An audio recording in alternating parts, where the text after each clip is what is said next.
ಮುಂದೆ ಏನಿಲ್ಲ, ಇದನ್ನ ಹಾಕ್ತಾ ಇರೋದು, ಎಣ್ಣೆಲಿ ಬಿಡ್ತಾ ಇರೋದು, ತಿಂತಾ ಇರೋದು. ನೋಡಿ ರಸ್ಕ್ ಥರ ಆಗ್ತಾ ಇದೆ. ಇದು ತಿಂತಾ ಇದ್ರೆ ಒನ್ ಮೋರ್ ಅನ್ಬೇಕು ನೀವು. ಸಿಂಪಲಾಗಿ ಹೇಳ್ಕೊಟ್ಟಿದ್ದೀನಿ, ಸಿಂಪಲಾಗಿ ಮಾಡಿಕೊಂಡು ಯಜಮಾನ್ರೆ ಖುಷಿ ಪಡಿಸಿ. ಆ ಬೆಳ್ಳುಳ್ಳಿ ಸ್ಮೆಲ್ಲು, ಕರಿಬೇವು ಸ್ಮೆಲ್ಲು, ಆಹಾ ಏನಂತೀರಾ? ಇಲ್ಲಿ ಮಾಡಿ ನೋಡಿ ಹೇಳಿ. ಲಾಸ್ಟಲ್ಲಿ ತೆಗಿಯೋವಾಗ ಒಂದು ಸಲ ಹಂಗೆ ಕರಿಬೇವು ನೋಡಿ, ಚಟಾಪಟ ಎಲ್ಲಣ್ಣ ಎಲ್ಲನ ಬಿಟ್ಟಿದ್ಯಾ? ಯಾವ್ದು ಕಲರ್ ಇದೆಯಾ, ಏನಿದೆ ಎಲ್ಲ ಮನೆಯಲ್ಲಿರೋ ಪೌಡ್ರ್ಗಳನ್ನು ತೆಗೆದುವುದು, ಮಾಡುವುದು, ನಿಮಗೆ ತಿನ್ನಿಸುವುದು. ನೋಡ್ಕೊಳ್ಳಿ, ತಿನ್ಕೊಳ್ಳಿ. ಕರಮ್ ಅಂತ ಇದೆ, ರಸ್ಕ್ ಇದೆ ನೋಡಿ. ಜ್ಯೂಸಿ ನೋಡಿ ಹೆಂಗೆ ಬೆಂದಿದೆ ನೋಡಿ. ಓ ಇದ್ದಾಗಿದೆ. ಆಹಾ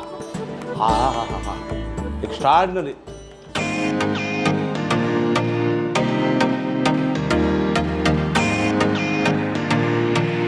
ನಮಸ್ಕಾರ, ನಾನು ನಿಮ್ಮನೆ ಊಟದ ಚಂದ್ರು.